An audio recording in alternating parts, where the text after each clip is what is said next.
My name is Michael Brand, and I have had the honour of succeeding Edmund Capon as the Director of the Art Gallery of New South Wales after Edmund's retirement in 2011.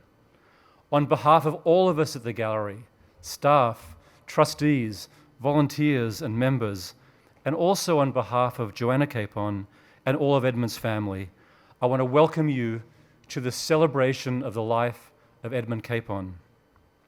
We are celebrating on what would have been Edmund's 79th birthday. To begin, it's my great pleasure to introduce Gadigal Elder and a great friend of the Art Gallery of New South Wales, Uncle Alan Madden, to give us a welcome to country. Welcome, Uncle Alan.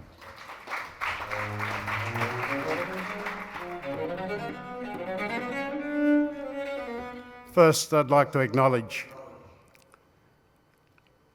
the Art Gallery in New South Wales, the board and trustees, and all staff, past and present, and pay my respects. To all our Aboriginal elders, I'd like to acknowledge and pay my respects as well. To all elders, to all our Aboriginal and Torres Strait Islander brothers and sisters, from whatever Aboriginal or island nation you may have come from, welcome to Gadigal. And to all our non-Indigenous brothers and sisters here this evening, a very warm and sincere welcome to you to Gadigal. No matter where you've come from, whether it be across the seas, across the state or across town, once again, a very warm and sincere welcome to you to Gadigal. And as I've mentioned many times before, was, is, and always will be Aboriginal land. Only three things short than that: coming, taxation and going. It's an honour and a pleasure to be here this evening to welcome one and all to Gadigal. Gadigal is one of 29 clans of the Eora Nation. The Eora Nation is bounded by nature's own. The Hawkesbury River to the north. Mobs up that way call it the Darkinjung. Nepean to the west, the Durban, and Georges River to the south, Kaimai. And in between those three mighty rivers is the Eora Nation. And in that nation, there are 29 clans. And the clan's land we're on this evening is Gadigal. On behalf of the Art Gallery of New South Wales and of the Gadigal mob, welcome, welcome, welcome. Thank you.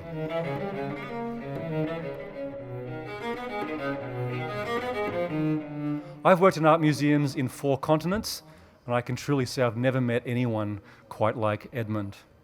He truly was unique in the art world. There are many, many anecdotes about Edmund. Surely some of them must be apocryphal. I particularly like the one where Edmund was asked for a copy of the gallery's strategic plan, only to be told in response that he didn't believe in things like that. But of course, Edmund was actually extremely strategic, and he did that by keeping it very, very simple. Firstly, it was all about art. Secondly, art should be for everyone. And finally, that everyone should feel free to have a really good time at the Art Gallery of New South Wales. And it's for this reason, over Edmund's 33 years as director here, the public in Sydney and throughout Australia fell deeper and deeper in love with this Sydney icon of the arts. As we embark upon the transformation of the Art Gallery of New South Wales with our Sydney Modern project, how fortunate we are to build upon Edmund's legacy here. This much loved and much visited public art museum, renowned worldwide for both its intellectual rigour and for its generous public spirit.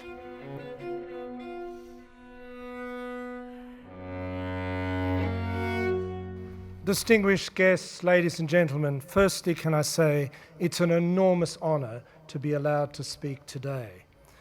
As many of you know, I come often to the gallery, and I freely admit that I still feel that Edmund is here and I look for him. As I walk across the park from my office just over there, each time I pass the little cafe, I look for Edmund. I look for that smiling face, mischievously enjoying a white Magnum. As I enter the gallery just over there near the information desk, I expect him to rush past, somehow miraculously knowing that I've entered the building and wanting to make sure that I feel well looked after and cared for. And when I leave downstairs through the loading dock, I still yearn to smell a lone cigar and to look right and see Edmund sitting on the little steps there, plotting the next exhibition or mulling over what we should acquire next. The fact is that Edmund's 33 years of incredible service to this gallery still lives on, not just in my mind, but in every aspect of what we do. He laid the foundations for what we're doing in this place, and we'll be building upon them for many, many years to come with great gratitude and enormous respect. Having served with many leaders of big organizations over my now lengthy career, I can safely say to each of you that Edmund is up there with the very best. His energy, his innate leadership qualities, his clear thinking, and above all, the way he treated people were totally exemplary. Now, I don't want any of you to take it that there weren't difficult moments in dealing with Edmund. I remember vividly some years ago when a new administrator in the Department of Arts in New South Wales decided that the gallery should enter into a contract with the government which spelt out our duties to the state and the state's duties to us. Edmund, I suspect justifiably, felt after more than 20 years of service that this was not only a waste of time, but as he said, an insult. As a consequence, he didn't want to attend the meeting, which we were very politely asked to come to, both of us. I used all my cajoling influences to get him there, and he agreed on one condition, that I would come here and show him where Macquarie Street was, and all the way along, he plotted with me, and quite hilariously, how bad this fellow was. Neither of us had met the man, and neither of us knew exactly what he was trying to do. As we walked in, my blood pressure went up, as I wasn't quite sure how Edmund was going to attack this. But I should have known better. Within 20 seconds, and it might have even been 10, Edmund and this fellow were best friends. The agreement was hatched quickly, and to our benefit. And most importantly to me, on the way out, Edmund said to me, "I quite like negotiating contracts. I think I'll do more of it." I know, ladies and gentlemen, that I speak not just for the 3 other presidents who are here and all the trustees past and present who are here, but I speak for thousands that we will miss him. But all of us are much the richer for his life and his contribution, and I publicly salute him. And if I may, just as I stand down, can I say to you, it'd be remiss for me not to mention Joanna, Edmund's partner in all things. He did wonderful things on his own, but even better things in partnership with Joanna. And I want to publicly thank her for her efforts and for being there at all times. Ladies and gentlemen,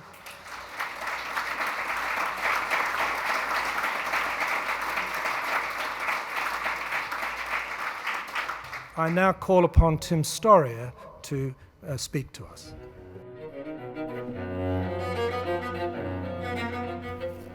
Dear, oh dear, quite a crowd.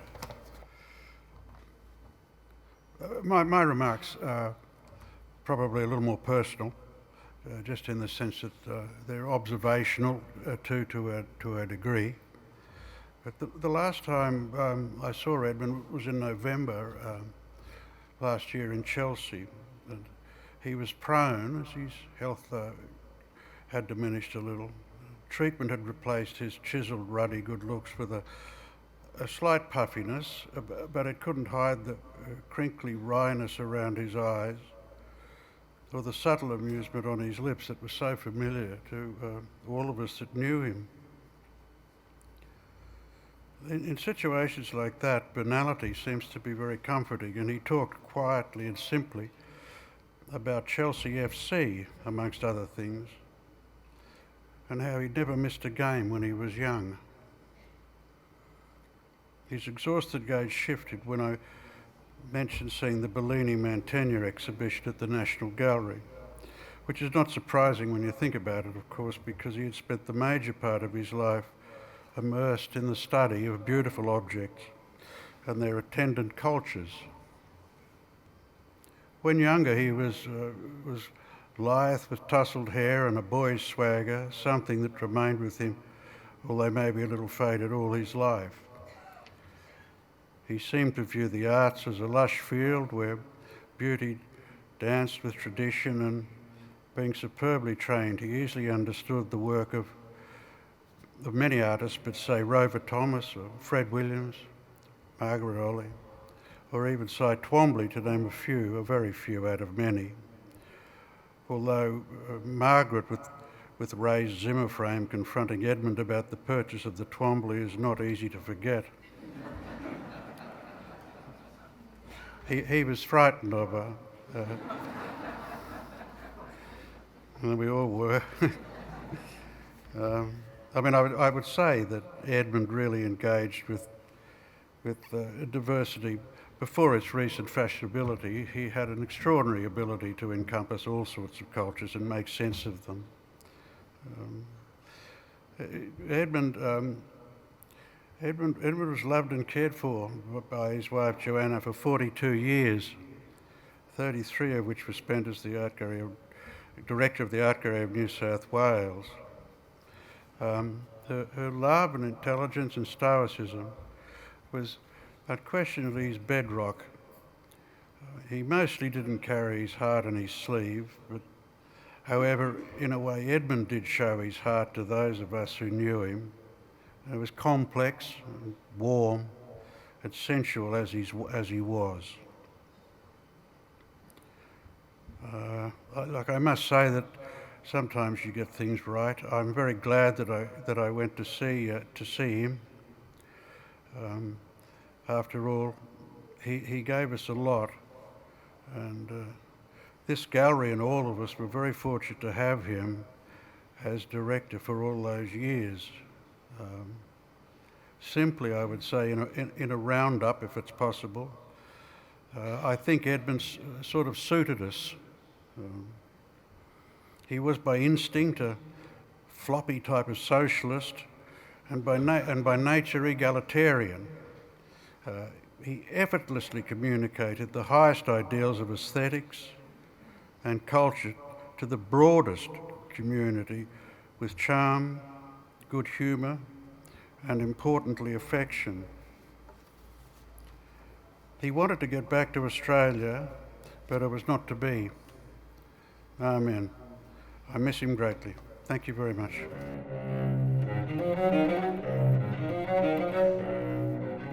Let's go and look at pictures. The invitation was made, irresistible given the source, and soon through the chilliness of December Venice, Edmund and Joanna, Helena and I were padding our way to see what Edmund promised was something sublimely tranquil. Giovanni Bellini's altarpiece in San Zaccaria, Madonna, Christ Child, and Saints.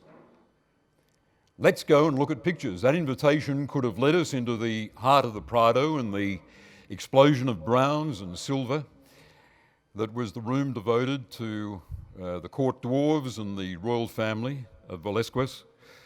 It could have led us into the Venetian corner of the National Gallery. And what a wonder Edmund had for that gallery. He said several times, what a great collection, what a marvellous collection. And it's here free for anyone to walk in off Trafalgar Square to inspect. He loved it, looking at pictures. He savoured the joy of it, the fun, and not without criticism of late period Rothko. He was inclined to say with that mischievous gleam, I think there's less to it than meets the eye. He He saw looking at pictures as one of life's great pleasures and purposes. But we must record his love for the written word as well, the world of books. One example, drawn from many, Adam Nicholson's book, Power and Glory, 2003, about the writing of the King James Version. Edmund said to me, I was very unlikely to be attracted to a book about the translation of the Bible, but it's marvellous, and he read it at least twice. Words like this, quote, this was a large-scale redefinition of England. The divisions of the church and the country as a whole could be encompassed in one unifying fabric founded on the divine authority of the king, unquote. The making of the King James Version. It appealed to Edmund, as did another favourite book. Here's one drawn again from his vast library and reading, a biography of the explorer, Sir Richard Burton, linguist, anthropologist, great lover, spy. What drew Edmund to Burton was his unquenchable curiosity about the tribes and the art and the languages of the planet. And he loved a biography of Anthony Blunt, with its revelations in matchless prose of life at Cambridge, the art world, the Royal Circle, and espionage. Edmund was drawn to what was larger than life. Of our own Margaret Olley, he said, our own dear Margaret, a rare, mischievous soul. What a beautiful summation. And he was drawn to all with fierce independence and arcane tastes and utter indifference towards prevailing attitudes, like that sort of patron, John Pope Hennessy, known in the museum world as the Pope, and like someone he referred to as Old Smarty Pants, the revered Geoffrey Smart, with whom he shared an admiration for the clarity of the high Renaissance art of Piero della Francesca. He was captured by Geoffrey Smart's vision, by his reality. The truth is, we needed Edmund more than he needed us. It would have been easy to have seen him recruited to any one of North America's lavishly funded galleries. And even his old stamping ground, Victoria and Albert, investigated recruiting him for a return to the UK. But of course, what's got to be noted of Edmund and Joanna is their fondness for Australia, deep and instinctive, its people and its art. It was as natural a thing as anything you could have imagined. They were of us. I had one disagreement with Edmund. In March 2003, he, supported by his staff here, in protest at the American-led invasion of Iraq, supported by the Australian government at the time, took down the Australian flag. I, as Premier, in the middle of an election campaign, told him the flag belonged back up on the pole. But of course, time has its own wisdom, and $3 trillion sunk in the desert sands, 400,000 deaths, 5 million displaced people, the unleashing of ISIS as a result of that ill-considered invasion, and the threat of a new American war against a strengthened Iran, I reckon Edmund won the argument. In fact, his contempt for American vainglory, its addiction to military intervention, had an almost ascetic repugnance to it. The last speech he gave was to the Advisory Committee of the Australia-China Research Institute. This was July last year. He repeated his criticism of some things of contemporary China. He had a deep knowledge of the Uyghurs and their plight, for example. But he reserved his strong opinions for a recent book called Silent Invasion, which had stoked Australia's China panic of 2017. And Edmund said the book was, quote, an unending litany of deviousness, plotting, subversion, ignorance, prejudice, stupidity, naivety, greed, shameless self-interest, dishonesty, shenanigans, and downright lies, unquote. There was no doubt where he stood. Edmund himself had flatly refused to join with China and host here a Tibetan exhibition. He therefore had rock-solid credibility to take a stand, in this case, for broad long-term engagement with the 1.3 billion people of China. He'd explored China with Joanna beginning in the early 70s. It seems they left not a single Buddhist cave unvisited, not a single item of Tang Dynasty funerary sculpture unrecorded, and every one of its 33 provincial museums were visited and documented. In that spirit, he and Joanna dashed to China when they heard a recent excavation in Shanxi province had produced a 5th century AD sarcophagus. It had been unearthed. It had housed the remains of a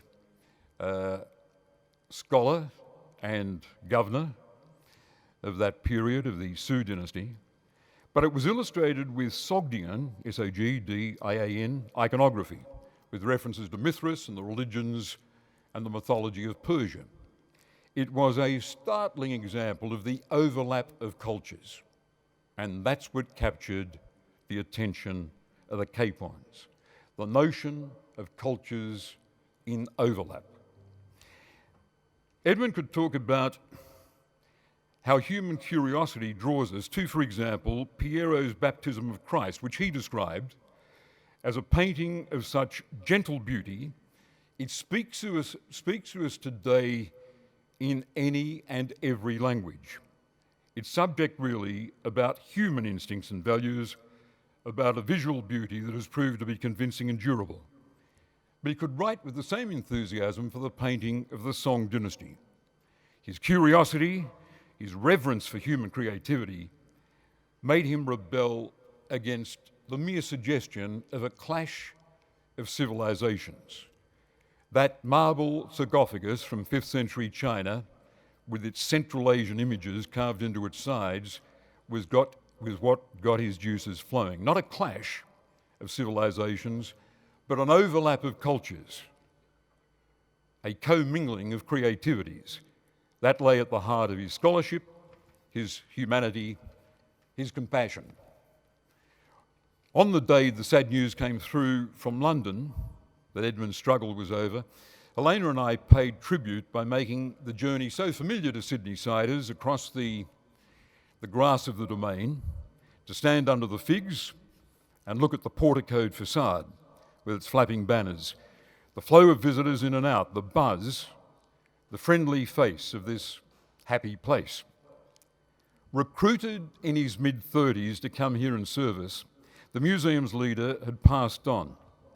But the institution he nurtured was full of life and projecting his invitation, the invitation Edmund would make, the one he extended to all of Sydney and its visitors, to come with him and to look at pictures.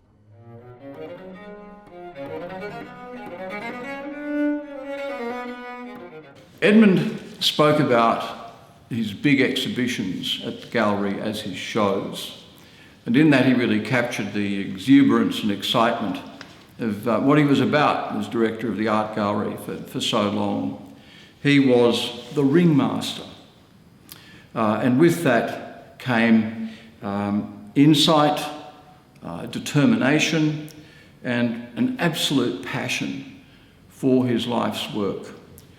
It was contagious, it was unstoppable, and it was highly persuasive. So I came to New South Wales politics as Shadow Minister for the Arts, and that's a position which I shamelessly hogged the whole time I was there. I got to be Arts Minister for 7 years, so I got to do a lot with Edmund. And I've got to say, having a meeting with Edmund was something I always looked forward to. There was always the unexpected. Edmund had, I think, a very healthy disrespect and disinterest in partisan politics. There was a bit of the anarchist about Edmund, and sometimes it just manifested itself as sheer defiance. One example, the Greiner government, when elected, I became minister, went down a path of user pays, not unexpectedly, but that was to apply to cultural institutions as well. So when I had my meeting with Edmund to talk through this policy and how it would apply to the art gallery, Edmund explained to me that in the most charming and persuasive way that he was utterly opposed to the idea. His solution was quite simple. Free admission, free to get through the door, charge for the big shows, and hit them on the way out in the best bookstore and gift shop the art gallery could possibly mount. That's how it was, and that's how it will forever be. Edmund Capon's impact over 3 decades at the Art Gallery of New South Wales is immeasurable. He was able to balance the precision of the art historian with the mundane requirement to put bums on seats, as I think he once put it. That was Edmund. He was able to balance the passion of the art historian with the commercial. He got it. He covered both ends of it. His exceptional wife Joanna shared his wit, his intellect, and in giving us her husband, gave the city, the state, and the nation a different way of looking at things. Australia Day at my home in Warrington House, Janine and I were able to keep that connection with Edmund and Joanna, which we deeply value. Every time his warmth, his wit, his humour shone through, it was something to look forward to. We always look forward to the next time. And now, the great showman, the ringmaster, has left the ring.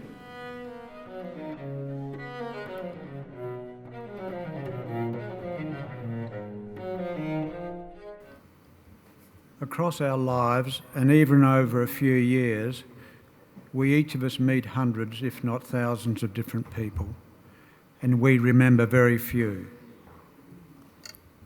People are like novels.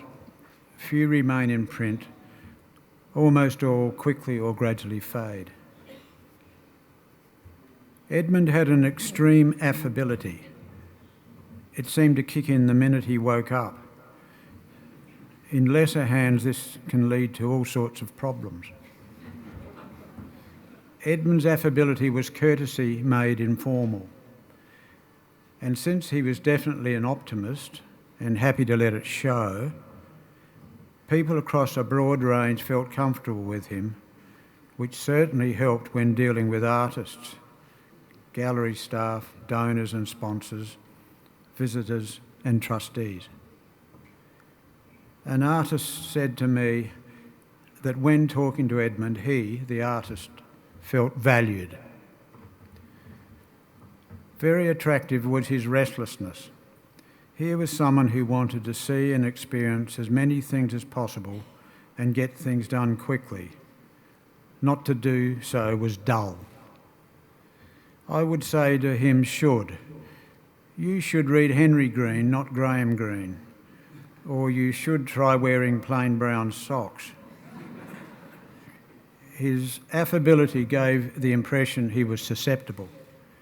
If I said the gallery should reduce or get rid of the Archibald Prize, it's pretty well all crap and turns the place into a circus, or the gallery should do this or that, always helpful suggestions. He would say, interesting word, should, and do nothing, which is perhaps the way it should be. On a given day, he would have endured many, many you shoulds. He had little interest in politics or economics.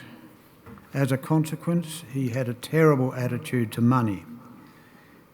Out with him somewhere, anywhere, it was virtually impossible to stop him from paying.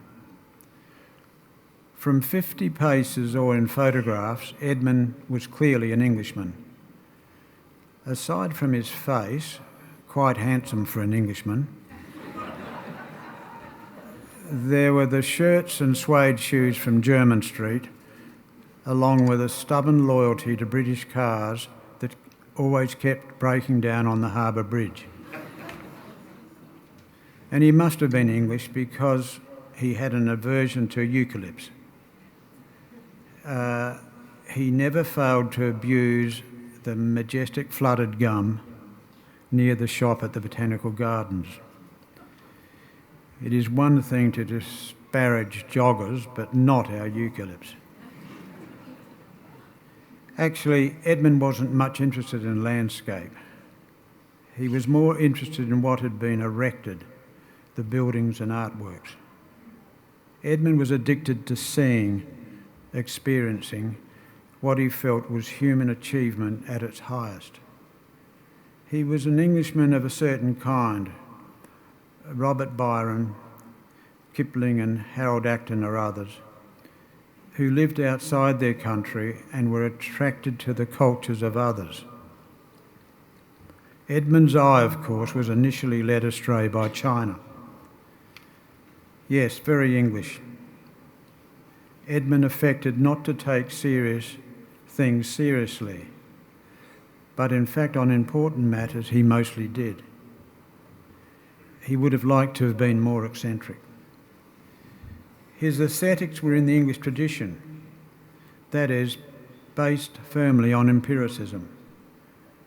It is good for science, law, medicine, engineering, and the realist novel, where England has excelled, but can be a disadvantage when it comes to art.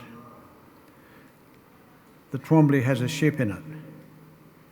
A Cézanne bather's was altogether too irrational. A river scene was recognisable. Surrealism? Very dodgy. And beware of abstraction.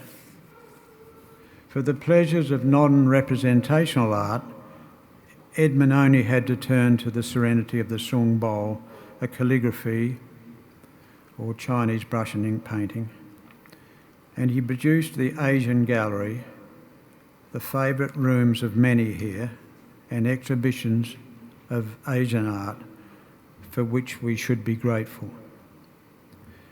In literature, Edmund read Anthony Powell, or Poole as he is called, rather than Proust. I don't believe he ever read Proust.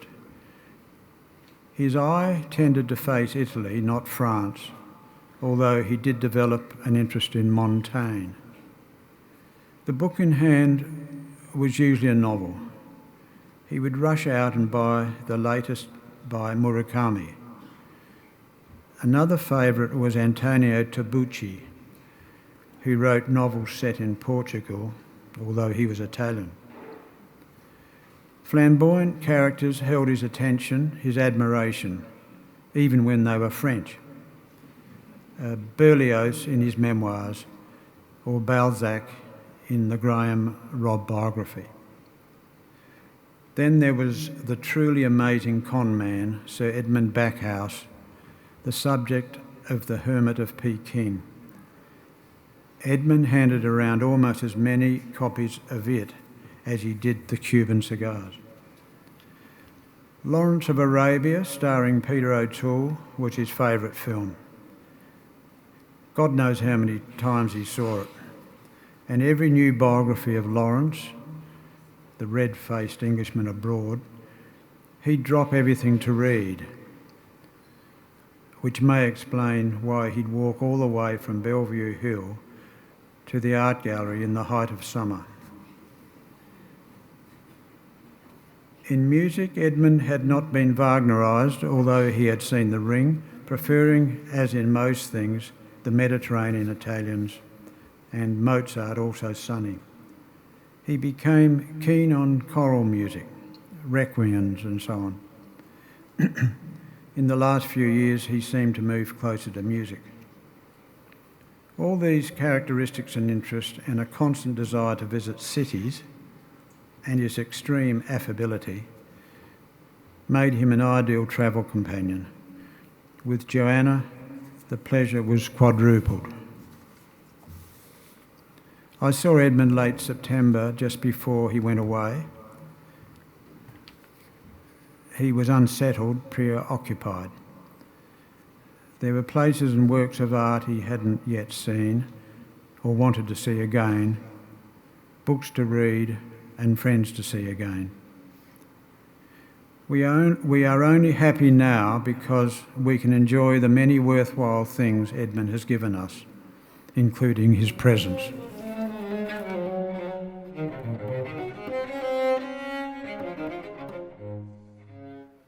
When Joanna asked if I'd be happy to say a few words tonight on behalf of staff who worked with Edmund, I was deeply honoured and also a bit apprehensive. There were so many complex, sometimes contradictory facets to Edmund's personality.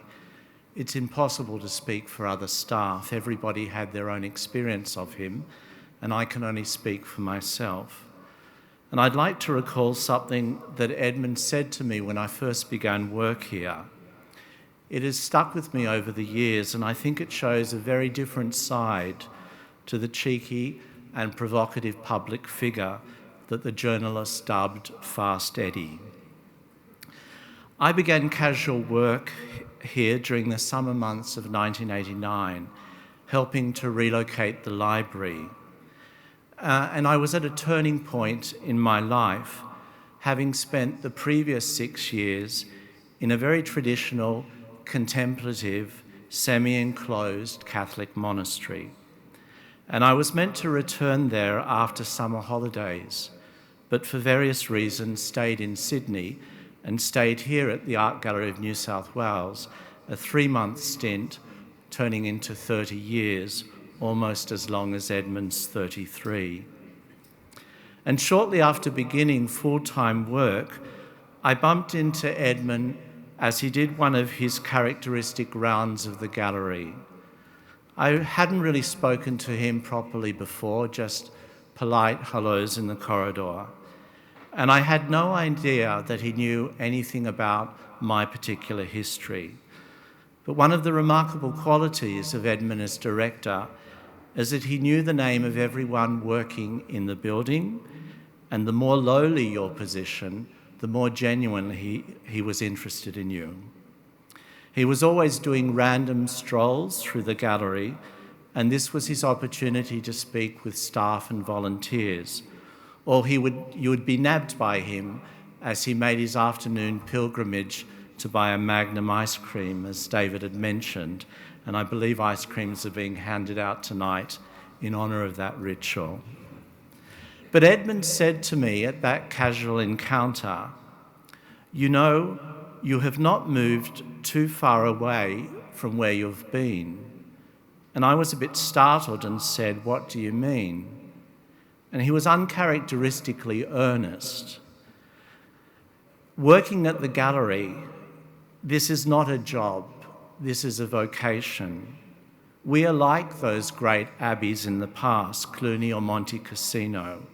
We are keeping culture alive, nourishing people, their minds, their spirits. Then his tone changed to one more familiar. Those fuckwits over there mightn't realise it, pointing to Parliament. And I'm sorry, I do apologise to all the parliamentarians. I'm sure he didn't intend you in that generalisation.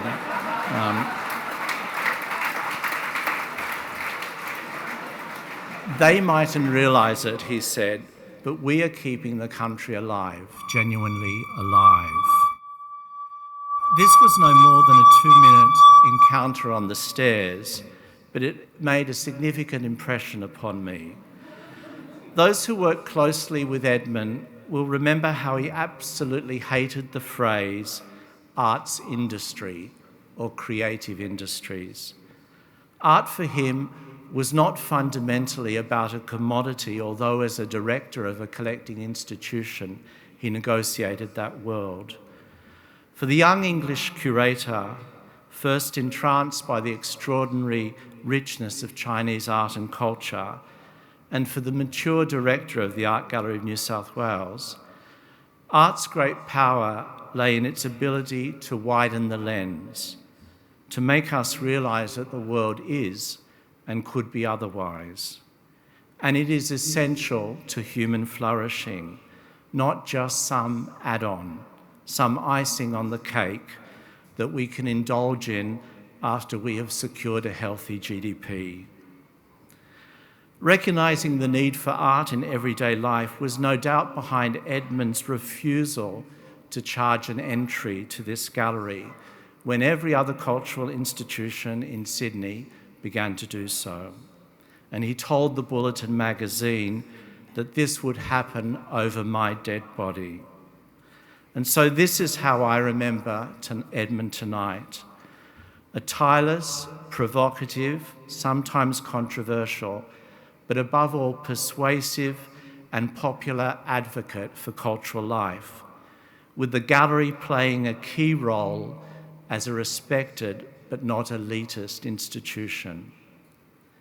When this gallery was founded in the 1870s, it was often referred to as the People's Picture Gallery, but it never really became this until Edmund's directorship.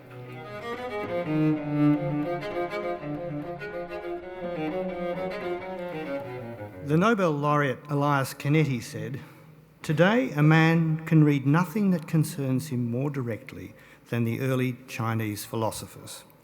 All inessentials vanish here. As far as possible, one is spared being deformed by the conceptual here.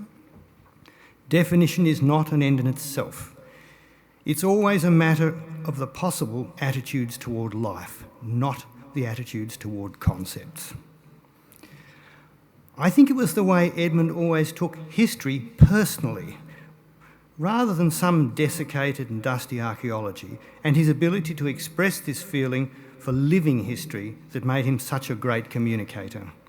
Along with his immense knowledge of culture, it made him a compelling conversationalist too.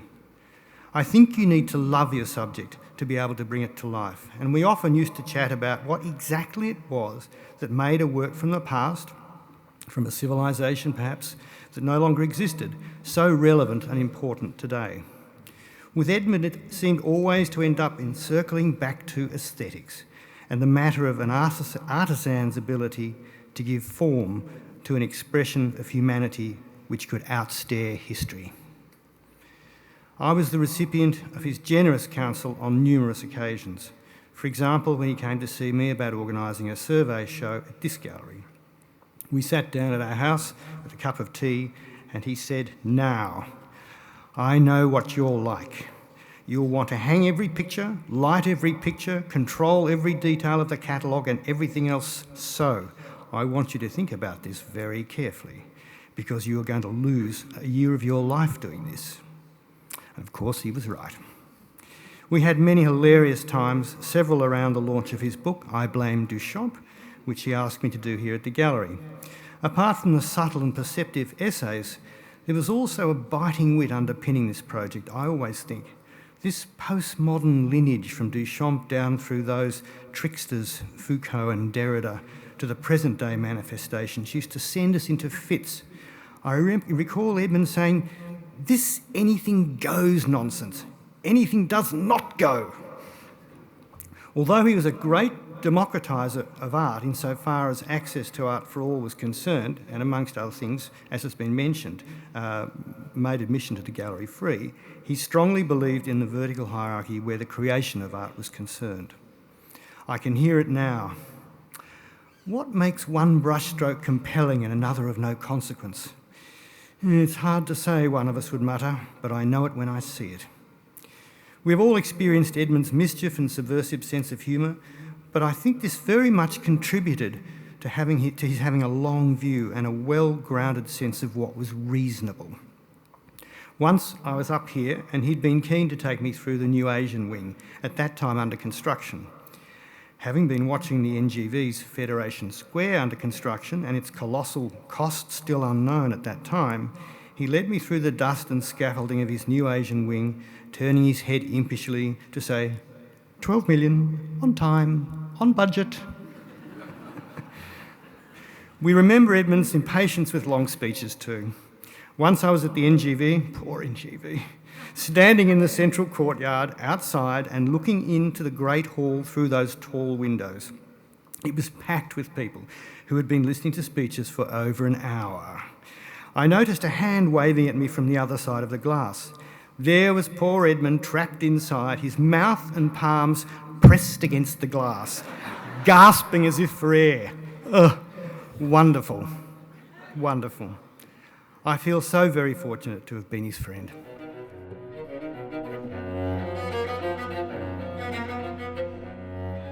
I want to say thank you to Michael and the Art Gallery of New South Wales for organising this celebration of Edmund's life. And to thank David, Bob, Peter, Bill, Murray and Stephen for your very kind and very amusing stories about Edmund. I also want to thank Peter Weiss so much because he allowed this music to happen, which has been so marvellous. And Richard Tognetti and Valve, Melissa and Julian from the ACO for their sublime music. And the Hot Potatoes for their great music too, which Edmund with his eclectic taste enjoyed so much, both of them. I'd love to thank everyone for coming here tonight to celebrate Edmund's life on his birthday. I've been so touched by the many wonderful letters and emails I've received about Edmund and the numerous published tributes to him from here and around the world. I particularly enjoyed the one which had us undertaking our last journey together along the Central Asian Silk Route in his beloved 1969 E-Type Jaguar. If only. Edmund would have loved it, but in reality we travelled in an extremely uncomfortable ex-Soviet Union train, but it took us nonetheless to Merv, Samarkand and Bukhara, places Edmund had wanted to see for 50 years, to finish his journey along the Silk Route, which had begun in Xi'an. No one would have ever been more astonished at the outpourings of the love and affection and appreciation for which I have heard for him, and he would have certainly said it was all ridiculous and unwarranted, but he would have secretly been, to use his words, very chuffed. As his wife, I am delighted to know that so many people loved and understood and what a remarkable man he was, and how much he achieved for this gallery, for the arts in New South Wales and in Australia in general. He raised the bar very high. Edmund was very fortunate in having been given the opportunity to live his life to the fullest and to do so much of what he wanted to do in the way he felt it should be done.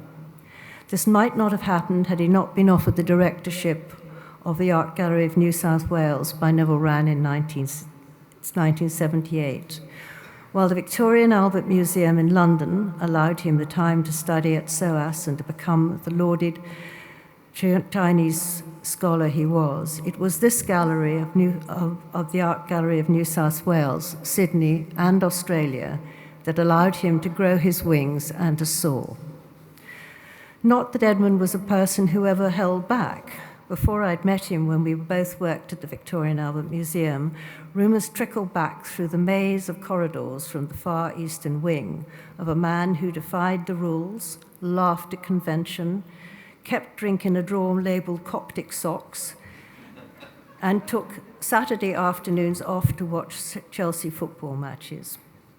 When I eventually met this charismatic, amusing, charming, and one-of-a-kind, brilliant man, so full of joie de vivre, who took his scholarship so modestly, it was instantly clear that he was the man of the rumours, and actually of my dreams. Edmund's raison d'etre for the 33 years as director of this gallery was to make it the very best it could be. He wanted to ensure that as many people as possible from all of Sydney's and New South Wales' diverse communities and walks of life should be able to come here for free to enjoy what he considered their art and to visit the many exhibitions brought here from around the world. His love for this gallery and for the people he worked with became all-encompassing, and for that he worked 24/7. Always with joy, well, most of the time, and with his wicked sense of the ridiculous. While he loved the gallery, he loved Sydney too, and the many very dear friends we have made here. He also enjoyed everything that Sydney had to offer, bar the joggers and a few pieces of what he considered dreadful architecture. His chairmanship of the Sydney Football Club, perhaps not quite his beloved Chelsea, was a great joy to him, and he certainly relished being called chairman by the players, which reminded him of another chairman who he admired so much, Mao Zedong. He loved playing tennis, swimming, walking our much-loved dogs, and as we've all heard, eating Magnum ice creams, particularly when he was facing a problem. Sydney implanted itself in his heart, and he in turn was implanted in Sydney's. Everyone he knew, from the people he worked with, his multitude of friends, to the many people whom met him by the by, were special to him. He loved people, and they in return loved him.